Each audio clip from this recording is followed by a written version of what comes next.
നമ്മൾ കുദാശകളെ കുറിച്ച് പഠിച്ചുകൊണ്ടിരിക്കുകയാണ്. ഇനി വിവാഹം എന്ന കുദാശകളെ മാത്രമേ നമ്മൾ പഠിക്കാനായിട്ടുള്ളൂ. ബാക്കിയെല്ലാം നമ്മൾ ഏകദേശം പഠിച്ചിട്ടുണ്ട്. തമ്പുരാൻ അതിനു വേണ്ട കൃപ നൽകിയതിനെ ഓർത്ത് നമുക്ക് നന്ദി പറയാം. നമ്മൾ ഇന്ന് വിവാഹത്തെ കുറിച്ചാണ് പഠിക്കാനായിട്ട് പോവുക. വിവാഹം എന്ന് പറയുന്നത് നമുക്കറിയാം, കർത്താവ് മനുഷ്യനെ സൃഷ്ടിച്ച സമയം മുതൽ തന്നെ കർത്താവ് അംഗീകരിച്ചിട്ടുള്ള ഒരു വിശുദ്ധ കുദാശയാണ് വിവാഹം എന്ന് പറയുന്ന കുദാശ. സഭയില് ഒരു മനുഷ്യന് മൂന്ന് തരത്തിലുള്ള ജീവിതാവസ്ഥകളാണ് കൃത്യമായിട്ട് പറഞ്ഞിരിക്കുന്നത്. ആ മൂന്ന് തരത്തിലുള്ള ജീവിതാവസ്ഥയിൽ ഏതെങ്കിലും ഒരു ജീവിതാവസ്ഥയിലായിരിക്കണം സഭയുടെ മക്കൾ എന്നതാണ് സഭയുടെ നിർദ്ദേശം. അത് ഒന്നാമത്തേത് പൗരോഹിത്യമാണ്, രണ്ടാമത്തേത് സന്യസ്ത ജീവിതമാണ്, മൂന്നാമത്തേത് ഏകസ്ഥ ജീവിതമാണ്. അപ്പോ പൗരോഹിത്യത്തെ കുറിച്ച് നമ്മൾ പഠിച്ചിരുന്നു. സന്യാസം നമുക്കറിയാം, പഴയ നിയമകാലം മുതലേ കർത്താവിനെ പ്രതി പ്രാർത്ഥനയിലായിരിക്കാനായിട്ടും പ്രവർത്തിക്കാനായിട്ടും സന്യാസ ജീവിതം വരിച്ചിരുന്ന ആളുകളുണ്ട്. അത് ഒരുമിച്ച് ജീവിക്കുന്നവരെയാണ് സന്യസ്തരെന്ന് നമ്മൾ പറയുക. ഒരുമിച്ച് ചില നിയമാവലികളുടെ ബലത്തില് രൂപതായുടെ അംഗീകാരത്തോടുകൂടി അല്ലെങ്കിൽ സഭയുടെ അംഗീകാരത്തോടുകൂടി ഒരുമിച്ച് വ്രതവാഗ്ദാനം നടത്തി ജീവിക്കുന്നവരാണ് സന്യസ്തർ എന്ന് പറയുക. ഇനി ഏകസ്ഥരായിട്ടുള്ളവരുണ്ട്. അവരിങ്ങനെ അവർ സ്വയമായിട്ട് ബ്രഹ്മചര്യവും ദാരിദ്ര്യവും ഒക്കെ ഏറ്റെടുത്ത് ജീവിക്കുന്ന ആളുകളാണ്. പക്ഷെ അവർക്ക് അങ്ങനെ ജീവിക്കണമെങ്കിൽ സഭയുടെ അനുവാദത്തോടു കൂടി വേണം ചെയ്യാൻ എന്നുള്ളതാണ് അതിന്റെ രീതി. അപ്പൊ അങ്ങനെയാണ് ഏകസ്ഥ ജീവിതം നയിക്കുന്ന ആളുകൾ എന്ന് പറയുക. എനിക്ക് കല്യാണം കഴിക്കാനായിട്ട് താല്പര്യമില്ല, അതുകൊണ്ട് ഞാൻ ഏകസ്ഥനാണ് എന്ന് നമുക്ക് പറയാനായിട്ട് പറ്റില്ല. അത് ഒരു പ്രത്യേക ജീവിത ശൈലിയാണ്. അപ്പൊ അങ്ങനെയാണ് അതിന്റെ ജീവിതം പോവുക. ഇനി കർത്താവ് ഒരു മനുഷ്യനെ സൃഷ്ടിച്ചപ്പോ അവൻ ഏകനായിരിക്കുന്നത് നന്നല്ല എന്ന് കണ്ട് അവന് ഇണയും തുണയുമായി ഒരു സ്ത്രീയെ കൂടെ സൃഷ്ടിച്ചു എന്നതാണ് വചനം നമ്മളോട് പറയുന്ന കാര്യം. അവന്റെ ശരീരത്തിന് തന്നെ ഭാഗമായ ഒന്നുകൊണ്ടാണ് അവളെ സൃഷ്ടിച്ചത്. അപ്പൊ അത് വെച്ചാൽ അത് തമ്മിൽ ചേരുമ്പോഴാണ് പൂർണ്ണത ഉണ്ടാവുന്നത്. ആ രീതിയിലാണ് കർത്താവിന്റെ പ്ലാനും പദ്ധതിയും എല്ലാം എന്ന് നമുക്കറിയാം. നമ്മുടെ മനുഷ്യന്റെ ജീവിത രീതികള്, അവന്റെ ശരീരഘടനകള്, ഇതെല്ലാം പൂർത്തിയാകുന്നത് സ്ത്രീയും പുരുഷനും തമ്മിൽ ചേരുമ്പോഴാണ്. അപ്പൊ കർത്താവിന്റെ പ്ലാനും പദ്ധതിയും അനുസരിച്ചുള്ള മനുഷ്യന്റെ ജീവിതം അല്ലെങ്കിൽ എല്ലാ ജീവികളുടെയും ജീവിതം എന്ന് പറയുന്നത് പുരുഷനും സ്ത്രീയും കൂടെ ഒരുമിച്ച് ജീവിക്കുന്നതാണ് കർത്താവിന്റെ പ്ലാനും പദ്ധതിയുമായിട്ടുള്ള കാര്യം. അപ്പൊ കർത്താവ് മനുഷ്യനെ സൃഷ്ടിക്കുന്ന സമയത്ത് അവന് കൊടുക്കുന്ന നിർദ്ദേശങ്ങൾ, ഒന്നാമത്തെ കാര്യം ഇതാണ്: അവൻ ഏകനായിരിക്കുന്നത് നന്നല്ല, അവന് ഇണയും തുണയുമായിട്ട് ഒരാളുണ്ടാകണം എന്ന് പറഞ്ഞാൽ ഈ വിവാഹത്തിന്റെ ലക്ഷ്യങ്ങൾ എന്ന് പറയുന്നത് 3 ലക്ഷ്യങ്ങളാണ്. അപ്പൊ ഒന്നാമത്തെ ലക്ഷ്യം എന്ന് പറയുന്നത് ഇണയും തുണയും ആവുക എന്നുള്ളതാണ്. എന്ന് പറഞ്ഞാൽ എല്ലാ കാര്യത്തിലും കൂടെ ഉണ്ടാവുക. എല്ലാ മനുഷ്യന്റെയും ഉള്ളില് കർത്താവ് ഒരു ആഗ്രഹം വെച്ച് കൊടുത്തിട്ടുണ്ട്: അവനെ സ്നേഹിക്കാൻ ഒരാള്, അവനെ സ്നേഹിക്കാൻ ഒരാൾ എന്ന് പറഞ്ഞാൽ വളരെ എക്സ്ക്ലൂസീവ് ആയിട്ട് തന്നെ അവർക്ക് മാത്രമായിട്ടൊരു സ്നേഹത്തിന്റെ കൂട്ടായ്മ കർത്താവ് മനസ്സിൽ തന്നെ ഉറപ്പിച്ചു കൊടുത്തിട്ടുണ്ട്. അതിന്റെ പൂർണ്ണതയ്ക്ക് വേണ്ടിയിട്ടാണ് ഒന്നാമത്തെ കാര്യം എന്ന് പറയുക. രണ്ടാമത്തെ കാര്യം എന്ന് പറയുന്നത് നിങ്ങൾ സന്താന പുഷ്ടിയുള്ളവരായി പെരുകുവിൻ എന്നതാണ് കർത്താവ് പറയുക. എന്ന് പറഞ്ഞാൽ സന്താന ഉൽപാദനം നടത്തുക, ദൈവത്തിന്റെ സൃഷ്ടികർമ്മത്തിൽ പങ്കുചേരുക എന്നുള്ളതാണ് രണ്ടാമത്തെ വിവാഹത്തിന്റെ ലക്ഷ്യം. മൂന്നാമത്തെ വിവാഹത്തിന്റെ ലക്ഷ്യം എന്ന് പറയുന്നത് മനുഷ്യ മക്കളെ തമ്പുരാൻ തരുന്നത് ദൈവമക്കളാക്കി വളർത്താനായിട്ടാണ്. അപ്പോൾ ഈ ദൈവം നൽകുന്ന മക്കളെ ദൈവമക്കളാക്കി വളർത്തുക എന്നുള്ളതാണ് മൂന്നാമത്തെ ലക്ഷ്യം. അപ്പൊ ഈ 3 ലക്ഷ്യങ്ങൾ വിവാഹത്തിന്റെ സാധ്യതയെ പോലും ബാധിക്കുന്ന കാര്യങ്ങളാണ്. ഈ 3 കാര്യങ്ങൾ കൂടുമ്പോഴാണ് ഒരു കുടുംബജീവിതമായിട്ട് മാറുന്നത്, അല്ലെങ്കിൽ ഒരു വിവാഹം എന്ന കുദാശയായിട്ട് മാറുന്നത്. ഈ 3 ലക്ഷ്യങ്ങളും നിറവേറ്റപ്പെടുമ്പോഴാണ്. എന്ന് പറഞ്ഞാൽ ചിലപ്പോൾ നമുക്ക് വിവാഹം എന്ന കുദാശ സ്വീകരിച്ചു, ചിലപ്പം മക്കളെ ലഭിക്കുന്നില്ലായിരിക്കാം, ദൈവം മക്കളെ ലഭിക്കുന്നില്ലായിരിക്കാം. അപ്പൊ അങ്ങനെയാണെങ്കിൽ പോലും ആ വിവാഹ ജീവിതം പൂർണ്ണമാണ്. പക്ഷെ എനിക്ക് മക്കളെ വേണ്ട എന്ന തീരുമാനത്തോടു കൂടിയാണ് വിവാഹബന്ധത്തിൽ ഏർപ്പെടുന്നതെങ്കിൽ അത് അതിന്റെ സാധ്യതയെ പോലും ബാധിക്കുന്ന കാര്യമാണ്. അപ്പൊ അത് അങ്ങനെ ഒരു തീരുമാനം എടുക്കാൻ നമുക്ക് പറ്റില്ല. അപ്പം വിവാഹം എന്ന ഒരു കൂദാശയ്ക്ക് ഈ 3 ലക്ഷ്യങ്ങളും ഉണ്ട്. അത് ബൈബിൾ പ്രകാരമുള്ള, വചനപ്രകാരമുള്ള 3 ലക്ഷ്യങ്ങളാണ്. ഈ 3 ലക്ഷ്യങ്ങളും നിറവേറ്റാൻ പറ്റുമെന്ന ബോധ്യത്തോടു കൂടി മാത്രമേ വിവാഹബന്ധത്തിൽ ഏർപ്പെടാനായിട്ട് പാടുള്ളൂ, വിവാഹം എന്ന കൂദാശയിൽ ഏർപ്പെടാനായിട്ട് പാടുള്ളൂ. അപ്പൊ അതുകൊണ്ട് ഈ 3 ലക്ഷ്യങ്ങൾ ഉണ്ട് എന്ന് നമ്മൾ മനസ്സിലാക്കണം. അപ്പോ ഒരുമിച്ച് ജീവിക്കുക, പരസ്പരം സ്നേഹിക്കുക, വളരെ എക്സ്ക്ലൂസീവായി അങ്ങോട്ടും ഇങ്ങോട്ടും പൂർണ്ണതയിൽ എത്തിച്ചേരാൻ തക്കവിധമുള്ള ഇണയും തുണയും ആവുക എന്നതാണ് ഒന്നാമത്തെ ലക്ഷ്യം. രണ്ടാമത്തെ ലക്ഷ്യം സന്താന ഉൽപാദനമാണ്. അത് വേണ്ട എന്ന് വെച്ചിട്ട് ഒരിക്കലും വിവാഹബന്ധം പൂർണ്ണമാവില്ല. മൂന്നാമത്തെ ലക്ഷ്യം ആ മക്കളെ ദൈവമക്കളാക്കി വളർത്തുവാനുള്ള ഉത്തരവാദിത്വമാണ്. ഈ 3 ലക്ഷ്യങ്ങളും ആണ് പ്രധാനപ്പെട്ടത്. ഇനി വിവാഹത്തിന്റെ സാധുതയെ ബാധിക്കുന്ന വളരെ പ്രധാനപ്പെട്ട കാര്യമാണ് ദമ്പതികൾ തമ്മിലുള്ള പരസ്പര സമ്മതം എന്ന് പറയുക. അത് പൂർണ്ണമായ സമ്മതത്തോടു കൂടി ആയിരിക്കണം വിവാഹ ബന്ധത്തിൽ ഏർപ്പെടേണ്ടത്. അത് വളരെ കൃത്യമായിട്ട് നമ്മൾ പാലിക്കേണ്ടതാണ്. നമുക്കറിയാലോ, വിവാഹം എന്ന കൂദാശയുടെ പ്രത്യേകത, കത്തോലിക്ക സഭയിലെ വിവാഹം എന്ന കൂദാശയുടെ പ്രത്യേകത, ഒരിക്കൽ വിവാഹം ചെയ്താൽ പിന്നെ ഡൈവേഴ്സ് എന്ന് പറയുന്ന പരിപാടിയില്ല. എന്ന് പറഞ്ഞാൽ അത് എന്നേക്കുമായിട്ടുള്ളതാണ് ആ കൂദാശ. ഡൈവേഴ്സ് ഇല്ല. നമുക്ക് പിന്നെ ഉള്ളതെന്ന് പറയുന്നത് നള്ളിഫിക്കേഷൻ എന്ന് പറയും. നള്ളിഫിക്കേഷൻ എന്ന് പറഞ്ഞാല് ആ വിവാഹം അസാധുവായിരുന്നു എന്ന് പ്രഖ്യാപിക്കാൻ പറ്റിയെങ്കിലേ ഉള്ളൂ. അല്ലാതെ വിവാഹ ബന്ധത്തിൽ നിന്ന് ഒരു മാറ്റം നമുക്കില്ല.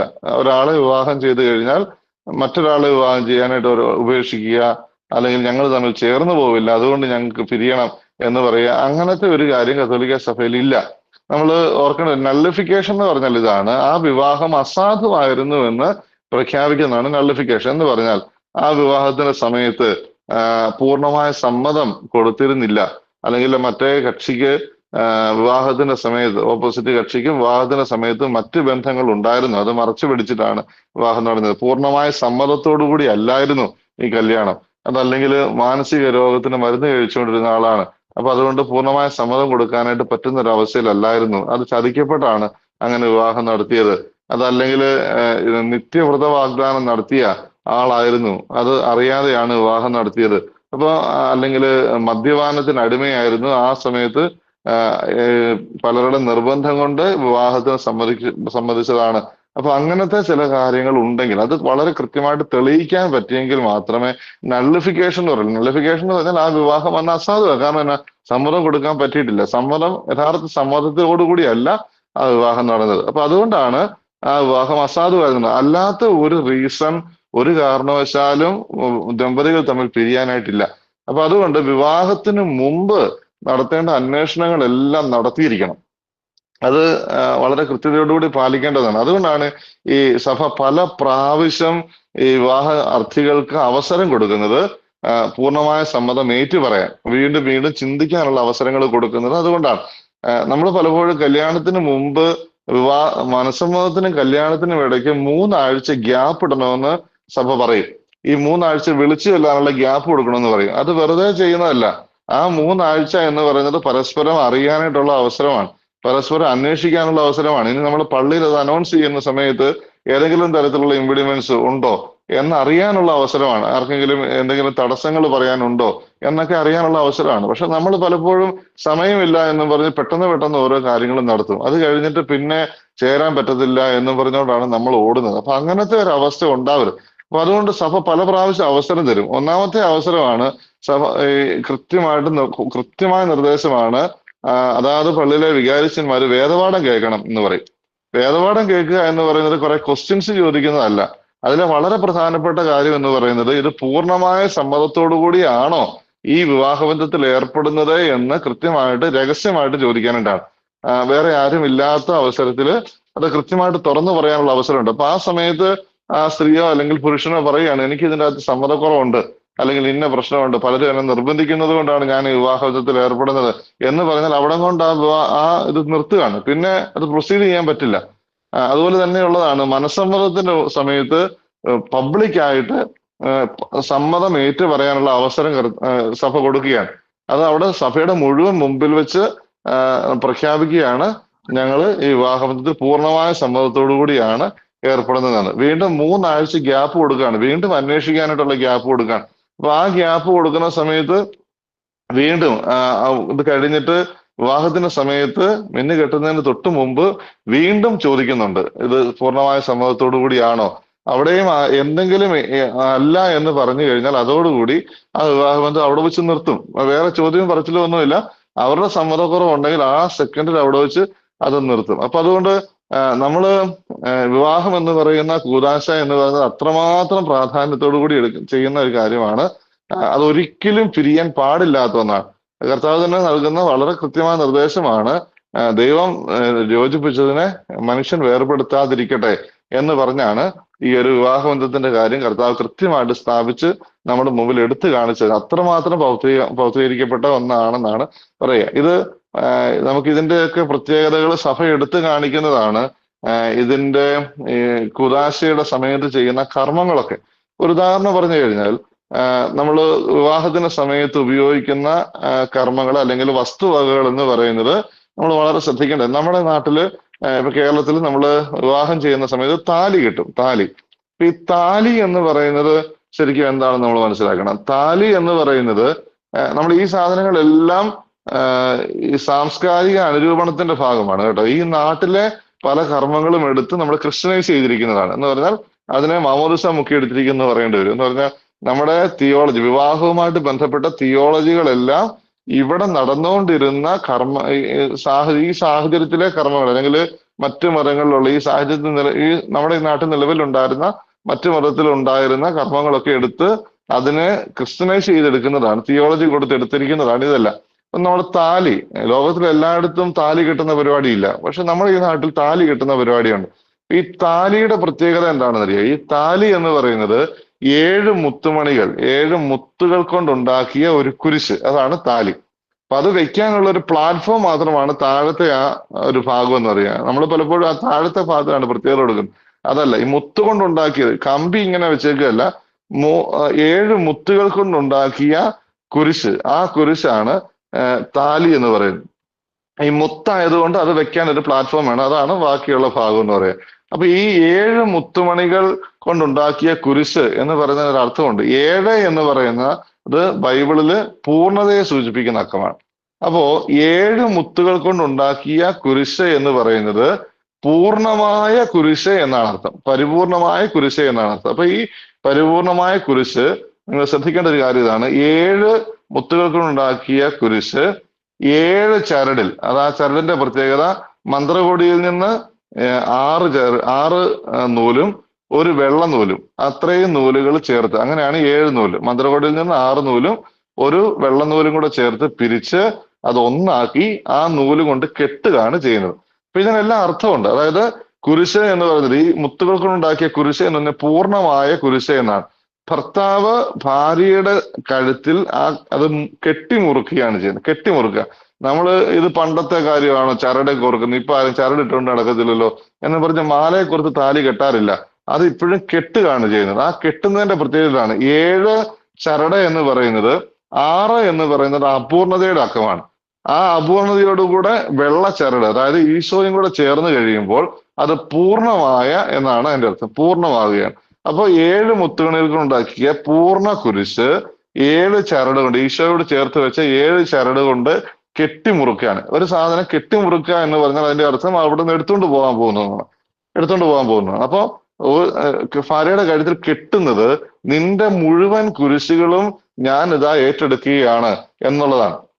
ഇനി മേലെ അവളെ കരയിക്കില്ല എന്നുള്ളതാണ്. അത് നമുക്ക് തോബിത്തിന്റെ പുസ്തകത്തിലൊക്കെ നമ്മൾ വായിക്കുന്ന ഒരു കാര്യമാണ്. ഭർത്താവിന് കൊടുക്കുന്ന വലിയ ഒരു നിർദ്ദേശമാണ് അവളെ ഇനി കരയിക്കരുത് എന്നുള്ളത്, അല്ലെ? അപ്പൊ അവളുടെ എല്ലാ കുരിശ്, ഇനി മേൽ ഇവൾക്കൊരു സഹനം ഉണ്ടാവില്ല എന്ന് സഭയുടെ മുഴുവൻ മുമ്പിൽ വെച്ച് പ്രഖ്യാപിക്കുന്നതാണ് കെട്ടിമുറുക്കുക എന്ന് പറയുക.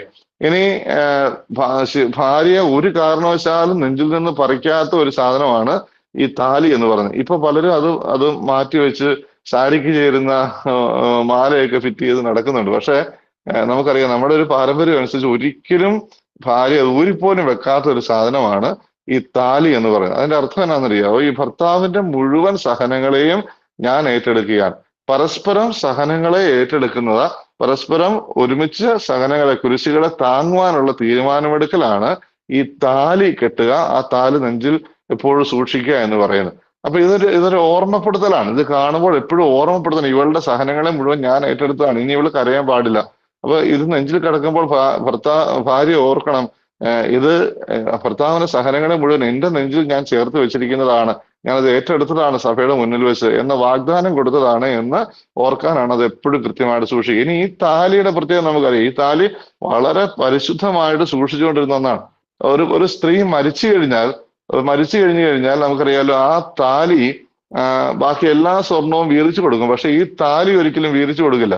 ആ താലി കൊണ്ടുവന്ന് നേർച്ചപ്പെട്ടിയിൽ ഇടുകയാണ് ചെയ്യുന്നത്. പൊതിഞ്ഞ് നേർച്ചപ്പെട്ടിയിൽ ഇടുകയാണ് ചെയ്യുന്നത്.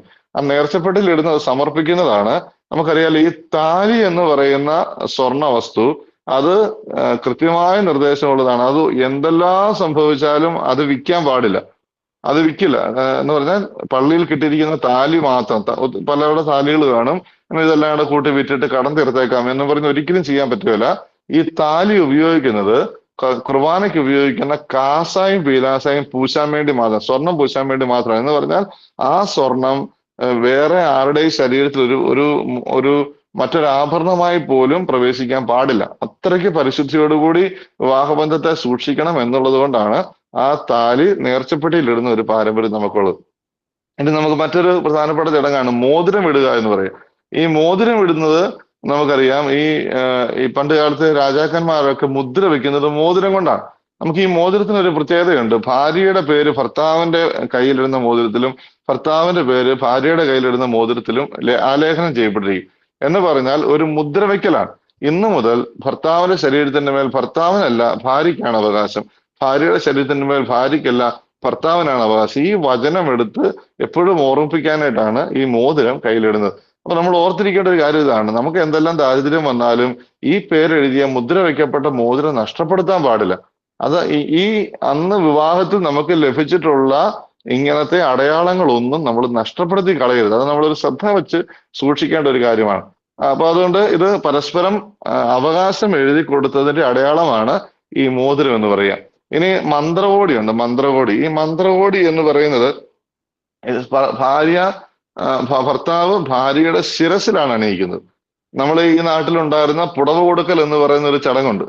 അത് എടുത്തു വെച്ചിരിക്കുന്നതാണ്, അഡാപ്റ്റ് ചെയ്തിരിക്കുന്നതാണ്. പക്ഷെ അതിനെ ക്രിസ്ത്യനൈസ് ചെയ്ത് തിയോളജിക്കലാണ്. എന്ന് പറഞ്ഞാല് ഭാര്യ ശിരസ് നമിച്ച് അവളുടെ ശിരസിലാണ് ഇത് ഏറ്റുവാങ്ങുന്നത്. എന്ന് പറഞ്ഞാൽ ഭാര്യ എല്ലാവരുടെയും മുമ്പിൽ വെച്ച് പ്രഖ്യാപിക്കുകയാണ്, ഞാൻ ഇന്നു മുതൽ ഇവന് വിധേയപ്പെട്ട് ജീവിച്ചുകൊള്ളാം. എന്ന് പറഞ്ഞാൽ ഭാര്യാഭർത്തൃ ബന്ധത്തെക്കുറിച്ചുള്ള കർത്താവിന്റെ സ്വപ്നം അത് പൗലോസ്ലീഹ വളരെ വ്യക്തമായി, പൗലോസ്ലീഹായും പത്രോസ്ലീഹായും വളരെ വ്യക്തമായിട്ട് പഠിപ്പിക്കുന്ന ഇങ്ങനെയാണ്: ഭാര്യമാർ എല്ലാ കാര്യത്തിലും ഭർത്താക്കന്മാർക്ക് വിധേയപ്പെടണം.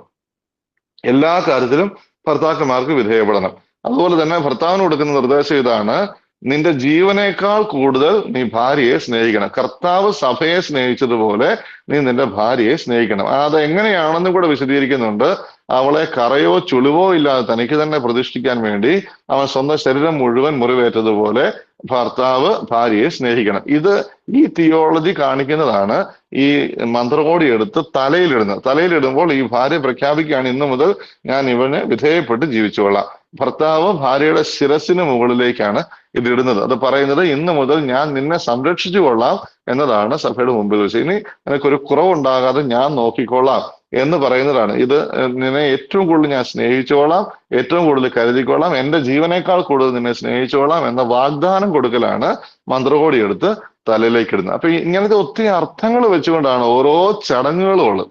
അപ്പൊ നമ്മള് ഒരു വിവാഹത്തിന്റെ തിയോളജി മുഴുവൻ, ദൈവം എന്താണോ സ്വപ്നം കണ്ടിട്ടുള്ളത് അത് മുഴുവൻ ഇങ്ങനത്തെ കർമ്മക്രമത്തിലൂടെ നമുക്ക് കാണിച്ചു തരികയും ഓർമ്മിപ്പിക്കുകയും ചെയ്യുന്നതാണ് വിവാഹം എന്ന് പറയുന്ന ബന്ധം. അപ്പൊ അതുകൊണ്ട് നമ്മൾ ഓർത്തിരിക്കേണ്ട ചില കാര്യങ്ങൾ ഒന്നുകൂടെ പറയുകയാണ്. നമ്മൾ ഒന്നാമതായിട്ട് ദൈവം സ്ഥാപിച്ചതാണ് ഇത്. ദൈവം സ്ഥാപിച്ചതിനുള്ള കാരണം എന്ന് പറയുന്നത് 3 കാരണങ്ങളാണ്, 3 ലക്ഷ്യങ്ങളാണ് അന്നും ഇന്നും വിവാഹബന്ധത്തിനുള്ളത്. ഒന്നാമത്തെ ലക്ഷ്യം, ഇവൻ ഏകനായിരിക്കുന്ന ഒന്നല്ല, അതിന് ഇണയും തുണയുമായി ഒരാൾ വേണം. അപ്പോൾ ഇണയും തുണയും ആകാനുള്ള ദൈവത്തിന്റെ വിളിയാണ്. ആ വിളിയുടെ പൂർത്തീകരണമായിട്ടാണ്, പൂർണ്ണമാക്കപ്പെടാനായിട്ടാണ് ഒന്നാമത്തെ കാര്യം. രണ്ടാമത്തെ കാര്യം, നിങ്ങൾ സന്താനോൽപാദനം നടത്തണം എന്നത് കർത്താവിന്റെ കൽപ്പനയാണ്. അപ്പൊ അതുകൊണ്ട് വിവാഹത്തിന്റെ വളരെ പ്രധാനപ്പെട്ട ഒരു കാര്യമാണ് കർത്താവിന്റെ സൃഷ്ടികർമ്മത്തിലുള്ള പങ്കുചേരൽ എന്ന് പറയുന്നത്. മൂന്നാമത്തെ കാര്യം ഈ മക്കളെ ദൈവമക്കളാക്കി പരിശീലിപ്പിക്കുക, വളർത്തുക എന്നുള്ളതാണ്. അപ്പൊ ഈ 3 ലക്ഷ്യങ്ങളും സാധിക്കാത്തവർ വിവാഹം ചെയ്യാൻ പാടില്ല എന്നുള്ളതാണ് പറയുക. അപ്പൊ ഈ 3 ലക്ഷ്യങ്ങളുടെയും ശുദ്ധിക്ക് വേണ്ടിയിട്ട് വേണം, ഈ 3 ലക്ഷ്യങ്ങളും മനസ്സിൽ കണ്ടുകൊണ്ട് വേണം ഒരാൾ വിവാഹ ബന്ധത്തിൽ ഏർപ്പെടാനായിട്ട്. നമുക്ക് രണ്ടാമത്തെ ഒരു കാര്യം വെച്ച് പറഞ്ഞതാണ്, വിവാഹത്തിന് നമുക്കറിയാം, ഒരിക്കൽ സാധുവായ ഒരു വിവാഹം ഒരിക്കൽ നടത്തിയാൽ പിന്നീട് അതിൽ നിന്ന് ഒഴിവില്ല. അത് എപ്പോഴും നമ്മൾ ഓർത്തിരിക്കാം. ജീവിതാവസാനം വരെ ഉള്ള ഒരു തീരുമാനമെടുക്കലാണ് വിവാഹം എന്ന് പറയുന്നത്. അതുകൊണ്ട് വളരെ ശ്രദ്ധാപൂർവം വേണം ആ ഒരു തീരുമാനമെടുക്കാൻ. കൃത്യമായ അന്വേഷണങ്ങൾ നടത്തണം. അതുകൊണ്ടാണ് സഭ മനസ്സമ്മതം കഴിഞ്ഞ് 3 ആഴ്ച കഴിഞ്ഞിട്ട് വിവാഹം 3 ആഴ്ച എങ്കിലും വേണമെന്ന് നിർബന്ധപൂർവ്വം പറയാനുള്ള കാര്യം. അത് നമ്മൾ ഓർക്കുക. ഇനിയും നമ്മൾ ഓർത്തിരിക്കേണ്ട ചില കാര്യങ്ങളാണ് വിവാഹമായിട്ട്, കൂദാശയുമായിട്ട് ബന്ധപ്പെട്ടിട്ടുള്ള കർമ്മക്രമങ്ങളിലൂടെ കൃത്യമായ തിയോളജി നമ്മളെ ഓർമ്മിപ്പിച്ചു തരുന്നതാണ് ഈ കർമ്മങ്ങളെല്ലാം. അതിന്റെ അർത്ഥങ്ങളും നമ്മൾ മനസ്സിലാക്കുക. ഇനി വിവാഹം, പലതരത്തിലുള്ള വിവാഹങ്ങളൊക്കെ ഉണ്ട്. നമുക്കറിയാം, നമ്മൾ ദൈവാലയത്തിൽ വെച്ച് വിവാഹം നടത്തിയെങ്കിലേ നമുക്ക് പിന്നീട് കുർബാന സ്വീകരിക്കാനായിട്ട് സാധിക്കുകയുള്ളൂ. അത് നമുക്ക് കൃത്യമായിട്ട് കൗതാശികമായിട്ട് നമ്മൾ ഇത് വിവാഹം നടത്തിയിരിക്കണം. കൗതാശികമായിട്ട് നടത്താതിരുന്നാലുള്ള പ്രശ്നം ഇതാണ്. വിവാഹം എന്ന് പറയുന്ന ഒരു കൂതാശയാണ്, ഒരു എഗ്രിമെന്റ് അല്ല. അതെപ്പോഴും ഓർത്തിരിക്കണം. വിവാഹം എന്ന് പറയുന്നത് ഒരു എഗ്രിമെന്റ് അല്ല. എവിടെങ്കിലും പോയി ഒരു രജിസ്റ്റർ മാരേജ് ചെയ്ത് ഒരു എഗ്രിമെന്റിൽ ഒപ്പിട്ട് കഴിഞ്ഞാൽ അത് വിവാഹം എന്ന് പറയുന്ന കൂതാശയാവില്ല. ആ കൂതാശ കൗതാശികമായിട്ട് സ്വീകരിച്ചെങ്കിൽ മാത്രമേ നമുക്ക് നമുക്ക് നമ്മുടെ വിശുദ്ധ കുർബാനയും മറ്റു കൂതാശകളും ഒക്കെ സ്വീകരിക്കാനായിട്ട് സാധിക്കുകയുള്ളൂ. അപ്പൊ അത് നമ്മൾ ഓർത്തിരിക്കണം. കാരണം മറ്റൊന്നുമല്ല, ഒരു പുരുഷനും സ്ത്രീയും ഒരുമിച്ച് ലൈംഗിക ബന്ധത്തിൽ ഏർപ്പെട്ട് ജീവിക്കുക എന്ന് പറയുന്നത് വ്യഭിചാരം എന്ന് പറയുന്ന പാപമാണ്. വിവാഹം എന്ന കൂതാശ നടത്താതെ ഒരുമിച്ച് ജീവിക്കുക എന്ന് പറയുന്നത് നമ്മുടെ വ്യഭിചാരം എന്ന് പറയുന്ന പാപമാണ്. ആ വ്യഭിചാരം എന്ന പാപത്തിൽ തുടർന്നുകൊണ്ടിരിക്കെ അവര് കുമ്പസാരിച്ചാൽ ആ കുമ്പസാരം വാലിഡ് അല്ല. ആ കുമ്പസാരം അവർക്ക് യോഗ്യതയോടെ സ്വീകരിക്കാൻ പറ്റില്ല. അപ്പൊ ആ കുമ്പസാര യോഗ്യതയോടെ സ്വീകരിക്കാൻ പറ്റാതെ അവർ കുർബാന സ്വീകരിച്ചാൽ അത് അവരുടെ തന്നെ ശിക്ഷാവിധിയാണ്. അവർ ഭക്ഷിക്കുകയും പാനം ചെയ്യുകയും ചെയ്യുന്നത്. അപ്പൊ അതുകൊണ്ടാണ് അവർക്ക് പിന്നെ കൂതാശകൾ മുടക്കമുള്ളത്. എന്നാൽ നമ്മൾ ഓർത്തിരിക്കേണ്ട കാര്യം ഇതാണ്: ഒരു പാപത്തിൽ തുടർന്നുകൊണ്ടിരിക്കെ വീണ്ടും തുടരും എന്ന തീരുമാനത്തോടുകൂടി കുമ്പസാരിച്ചാൽ ആ കുമ്പസാരം വാലിഡ് അല്ല. കുമ്പസാരം വാലിഡായിട്ട് സ്വീകരിക്കാൻ പറ്റാത്തത് കൊണ്ടാണ് മറ്റു കൂതാശകൾ സ്വീകരിക്കാനായിട്ട് പറ്റാത്തത്. അപ്പൊ അതുകൊണ്ട് നമ്മള് ഒരു എഗ്രിമെന്റ് എഴുതി ഞങ്ങൾ സിവിൽ പരമായിട്ട് കല്യാണം കഴിച്ചു എന്നതുകൊണ്ട് എന്തെങ്കിലും പ്രശ്നമുണ്ടോ എന്ന് ചോദിച്ചാൽ പ്രശ്നം ഇതാണ്: നമ്മുടെ പാപങ്ങൾ മോചിക്കാനുള്ള കൂതാശ നമുക്ക് യോഗ്യതയോടുകൂടി സ്വീകരിക്കാൻ പറ്റില്ല. അപ്പൊ അതുകൊണ്ട് നമുക്ക് മറ്റു കൂതാശകൾ സ്വീകരിക്കാനായിട്ട് സാധിക്കില്ല. അപ്പൊ അത് നമ്മൾ മനസ്സിൽ എപ്പോഴും ഓർത്തിരിക്കേണ്ട കാര്യങ്ങളാണ്. ഇനി നമുക്ക് സംശയങ്ങൾ ചോദിക്കുമ്പോൾ ബാക്കി കാര്യങ്ങൾ പറയാം.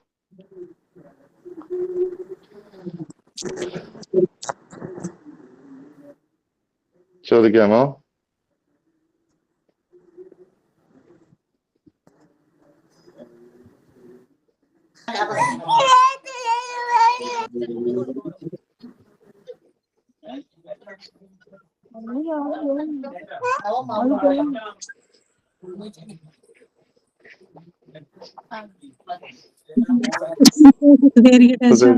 ശരിക്കട്ടെ.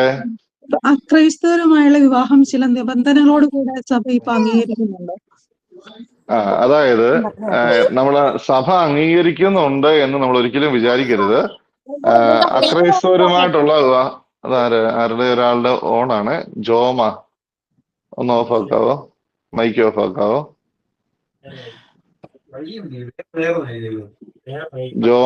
ജോമ എന്ന് പറയുന്ന ഒരാൾ മൈക്ക് ഒന്ന് ഓഫ് ആക്കാവോ?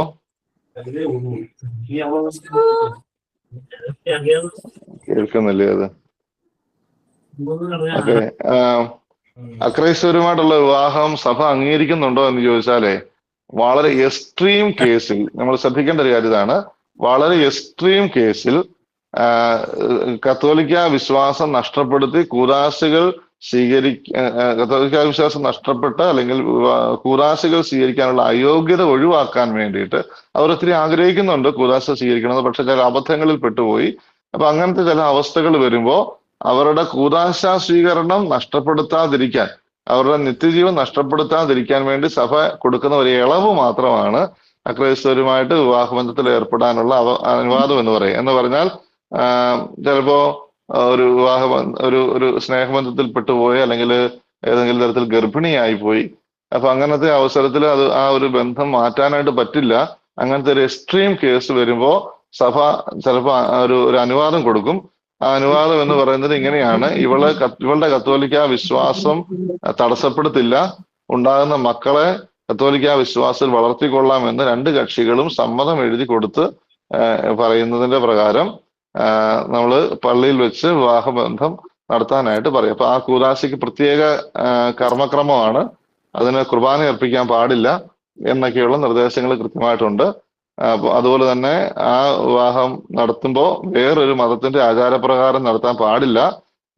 നമ്മുടെ പള്ളിയിൽ വെച്ച് നടത്തുന്ന വിവാഹ കർമ്മം മാത്രമേ നടത്താൻ പാടുള്ളൂ. അങ്ങനത്തെ കൃത്യമായ നിർദ്ദേശങ്ങളോടുകൂടിയാണ് ആ അനുവാദം കൊടുക്കുന്നത്. ആ നിർദ്ദേശങ്ങൾ തെറ്റിച്ചാൽ അവർ വീണ്ടും മറ്റു കൂദാശകൾ സ്വീകരിക്കാൻ അയോഗ്യരായിട്ട് തീരും. അത് നമ്മൾ ഓർത്തിരിക്കേണ്ട ഒരു കാര്യമാണ്. അപ്പൊ അങ്ങനത്തെ എക്സ്ട്രീം കേസുകളിൽ ചെയ്യുന്ന ഒരു കാര്യമാണ് ഈ മറ്റു മതസ്ഥരുമായിട്ടുള്ള വിവാഹത്തിനുള്ള അനുവാദം കൊടുക്കുക എന്ന് പറയും. ക്ലിയർ ആണോ? ഇല്ലെങ്കിൽ വീണ്ടും ചോദിക്കണേ. ഓക്കെ താങ്ക് യു അച്ഛാ.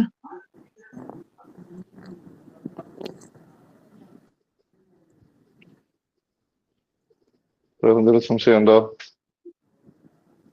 വിവാഹവുമായിട്ട് ബന്ധപ്പെട്ട ഒരു സംശയം ഇല്ലാത്തവരാന്ന് തോന്നുന്നു.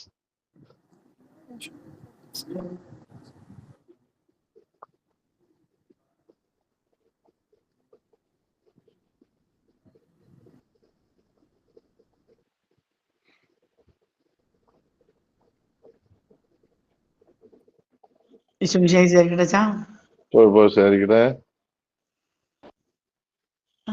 അച്ഛാ, ഈ സിംഗിൾ ലൈഫിനെ കുറിച്ച് പറഞ്ഞല്ലോ. ആ, നമ്മുടെ സമൂഹത്തിൽ ഒത്തിരി പേര് സിംഗിൾ ലൈഫ് ഉണ്ട്. ഞാൻ വിവാഹം കഴിക്കുന്നില്ല, വിവാഹം വേണ്ട.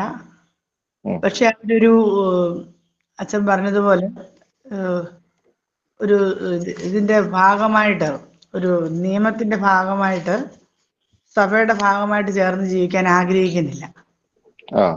എത്രത്തോളം അങ്ങനെ എത്രത്തോളം അങ്ങനെ മുന്നോട്ട് അവരുടെ സ്വന്തം ഇഷ്ടമാണ് അല്ലേ, എത്രത്തോളം മുന്നോട്ട് പോകുന്നുള്ളേ? അല്ല, അങ്ങനത്തെ ചില കാര്യങ്ങൾ, അതായത് ഈ സമൂഹ ജീവിതത്തിൽ അല്ലെങ്കിൽ നമുക്കുള്ള സിസ്റ്റേഴ്സിന്റെ കോൺഗ്രിഗേഷൻസ് ഉണ്ട്, അതുപോലെ തന്നെ വൈദികരാകുന്ന കോൺഗ്രിഗേഷൻസ് ഉണ്ട്, ബ്രദർഹുഡ് ഉള്ള കോൺഗ്രിഗേഷൻസ് ഉണ്ട്. ഇതെല്ലാം ഒരുമിച്ച് ജീവിക്കുന്ന അതിന് ചില അംഗീകരിക്കപ്പെട്ട നിയമാവലികളുണ്ട്, അതിന് ഒരു പ്രത്യേക ജീവിത ക്രമമുണ്ട്. അങ്ങനെ ജീവിക്കുന്നവരാണ് സന്യസ്തർ എന്ന് പറയുന്ന വിഭാഗം. ഇനി അങ്ങനെ ജീവിക്കാൻ താല്പര്യമില്ല, എനിക്ക് ദൈവവുമായിട്ടുള്ള ബന്ധത്തിലായിരിക്കണം, അതിനു വേണ്ടിയിട്ട് ഞാൻ വിവാഹം ചെയ്യുന്നില്ല. മറ്റു കാരണങ്ങൾ കൊണ്ട് ഒറ്റയ്ക്ക് ജീവിക്കുന്നു എന്നുള്ളതല്ല, ദൈവവുമായിട്ടുള്ള അടുപ്പത്തോടുകൂടി ജീവിക്കണം, സ്വർഗത്തിൽ പോകണമെന്നുള്ള ആഗ്രഹം വേണം. വേറെ മറ്റു കാര്യങ്ങൾ, വിവാഹബന്ധത്തിൽ ഏർപ്പെട്ട് കഴിഞ്ഞാൽ അവരെ തൃപ്തിപ്പെടുത്താനായിട്ടൊക്കെ പോകേണ്ടതായിട്ട് വരും. അപ്പൊ അതുകൊണ്ട് അതിനോട് താല്പര്യമില്ല, പക്ഷെ എനിക്ക് ഒരുമിച്ചുള്ള ജീവിതത്തിനുള്ള താല്പര്യമില്ല എന്ന രീതിയിൽ ഉള്ള ആളുകള് പ്രത്യേക അനുവാദം രൂപതയിൽ നിന്ന് വാങ്ങിച്ച് ഏകസ്ഥ ജീവിതം നയിക്കുന്നവരുണ്ട്. അപ്പൊ അതാണ് ഏകസ്ഥർ എന്ന് പറയുന്ന വിഭാഗം. അല്ലാതെ കല്യാണം കഴിക്കാത്തവരെല്ലാം ഏകസ്ഥരല്ല. നമ്മള് കല്യാണം കഴിക്കാനായിട്ട് ആഗ്രഹിച്ചിട്ട് വിവാഹത്തിന് ആളെ കിട്ടിയില്ല, അല്ലെങ്കിൽ ചില പ്രേമബന്ധങ്ങൾ തകർന്നു പോയതിന്റെ നിരാശയിൽ ഒറ്റയ്ക്ക് കഴിയുന്നു, അതിനുള്ളതല്ല. അതായത് ദൈവത്തോടുള്ള ബന്ധത്തിൽ നിലനിൽക്കാൻ വേണ്ടി വേറെ കാര്യങ്ങൾ ഉപേക്ഷിച്ച് ഏകസ്ഥ ജീവിതം നയിക്കുന്ന ആൾക്കാർ, അതിനെക്കുറിച്ചാണ് ഞാൻ നേരത്തെ പറഞ്ഞത്. അല്ല, അത് സെക്യുലർ അങ്ങനെ എന്തെങ്കിലും സെക്യുലർ കോൺഗ്രിഗേഷൻസ് ഉണ്ട്, അതെല്ലാം സന്യസ്തരുടെ വിഭാഗത്തിൽ പെടുന്നതാണ് സെക്യുലർ കോൺഗ്രിഗേഷൻസ്. ഇല്ല, ഇതങ്ങനല്ല. ഇത് അവരൊറ്റയ്ക്ക് ഇപ്പം ചിലപ്പോ ഒരു പ്രത്യേക സ്ഥലത്ത് ഒരു ആശ്രമം പോലെ ഉണ്ടാക്കി ഒറ്റയ്ക്ക് ജീവിക്കുന്ന ആൾക്കാരുണ്ട്, അങ്ങനെ അനുവാദത്തോടുകൂടി ജീവിക്കുന്നവരുണ്ട്. സഭയുടെ തന്നെ ചില സ്ഥാപനങ്ങളിലൊക്കെ അങ്ങനെ ഏകസ്ഥ ജീവിതം നയിക്കുന്ന ആളുകൾ ഇൻചാർജ് ആയിട്ടൊക്കെ വരാറുണ്ട്. അങ്ങനത്തെ ചില ആളുകളുണ്ട്. അതൊക്കെ രൂപതയിൽ നിന്ന് അംഗീകരിച്ചു കൊടുത്തിട്ടുള്ള, അവരുടെ ഉദ്ദേശശുദ്ധിയെ കണക്കിലെടുത്ത് അംഗീകരിച്ചു കൊടുത്തിട്ടുള്ള ചില കാര്യങ്ങളൊക്കെയാണ്. അനുവാദം കൊടുക്കുന്ന ആരായിരിക്കും? മെത്രാനാണ് അനുവാദം കൊടുക്കുന്നത്. അത് വ്യക്തിപരമായിട്ട് അനുവാദം മേടിക്കുന്ന അല്ലേ? അതെ. ഓക്കെ, താങ്ക് യു അച്ഛാ, താങ്ക് യു.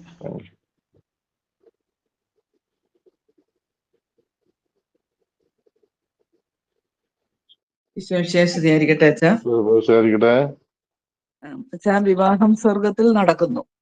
അപ്പം ഭൂമിയിൽ അത് നമ്മൾ ഡൈവേഴ്സ് ആയാലും അത് മോചിക്കപ്പെടുന്നില്ല എന്ന് പറയുമല്ലോ. അതിനെ കുറിച്ചൊന്ന് വിശദീകരിക്കാമോ? കർത്താവ് ബൈബിളിന്റെ അകത്ത് പറയുന്ന ഒരു കാര്യം എന്ന് പറയുന്നതല്ലേ, അതായത് ഒരിക്കൽ വിവാഹം നടത്തി കഴിഞ്ഞാൽ ഭാര്യ അല്ലെങ്കിൽ ഭർത്താവ് മരണത്തിൽ വേർപെട്ട് പോയാൽ മറ്റൊരു കല്യാണം കഴിക്കാം. അത് മാത്രമാണ് ഒരു എക്സെപ്ഷൻ ആയിട്ട് പറയുന്നത്.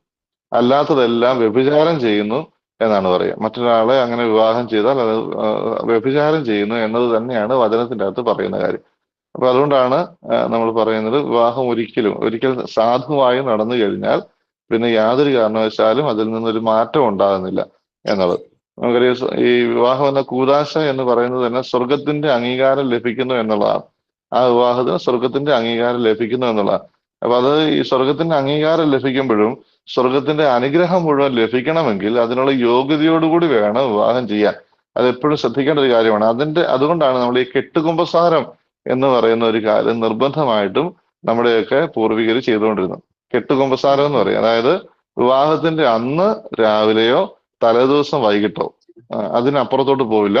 ആ സമയത്ത് ഈ വധുവും വരനും പള്ളിയിൽ പോയി മുഴുവൻ കുമ്പസാരം നടത്തുക. മുഴുവൻ കുമ്പസാരം മീൻസ് വീണ്ടും ആദ്യം മുതലുള്ള പാപം പറയുന്നതല്ല, നന്നായിട്ട് ഒരുങ്ങിയുള്ള കുമ്പസാരം നടത്തുമായിരുന്നു. നന്നായിട്ട് സമയമെടുത്ത് ഒരുങ്ങി കുമ്പസാരം നടത്തുമായിരുന്നു. കാരണം കർത്താവ് സ്ലീഹന്മാരെ അയക്കുന്ന സമയത്ത് പറയുന്ന ഒരു വചനമുണ്ട്, നിങ്ങൾ ഏത് ഭവനത്തിൽ പ്രവേശിച്ചാലും അവിടെ സമാധാനം ആശംസിക്കണം. സമാധാനത്തിന്റെ ദൂതൻ അവിടെ വസിക്കുന്നുവെങ്കിൽ സമാധാനം അവരോടുകൂടെ വസിക്കും, ഇല്ലെങ്കിൽ അത് നിങ്ങളിലേക്ക് തന്നെ മടങ്ങും. അപ്പൊ ഈ വിവാഹത്തിന്റെ സമയത്ത് ഒത്തിരിയേറെ ആശീർവാദങ്ങളുണ്ട്. ഈ ആശീർവാദം എന്ന് പറയുന്നത് നിങ്ങളെ ജീവിതാവസാനം വരെ ഒരുമിച്ച് ജീവിക്കാനുള്ള കൃപ തരട്ടെ, നല്ല മക്കളെ തമ്പുരാൻ തരട്ടെ, ആ മക്കളെ ദൈവമക്കളാക്കി വളർത്താനുള്ള അനുവാദം തരട്ടെ, ആവശ്യ നേരത്തെ സഹായിക്കാൻ ആത്മാർത്ഥ സുഹൃത്തുക്കളെ തരട്ടെ. ഇങ്ങനെ ഒത്തിരിയേറെ അനുഗ്രഹങ്ങള് ഇതിന്റെ സമയത്ത് ആശീർവാദത്തോടുകൂടി കിട്ടുന്നുണ്ട്. പക്ഷെ ഇത് നമുക്ക് ലഭിക്കണമെങ്കിൽ നമുക്ക് അതിനുള്ള യോഗ്യത വേണം. അപ്പൊ അതുകൊണ്ടാണ് ഈ കെട്ടുകുമ്പസാരമൊക്കെ ഉണ്ടായിരിക്കുക എന്ന് പറയുന്നത്. അപ്പൊ സ്വർഗം അംഗീകരിക്കുന്നതാണ് ഈ കുദാശ എന്ന് പറയുന്നത്. സ്വർഗം അംഗീകരിക്കുമ്പോഴും അതിന്റെ എല്ലാ യോഗ്യതകളോടും കൂടി വേണം അത് സ്വീകരിക്കാനായിട്ട്.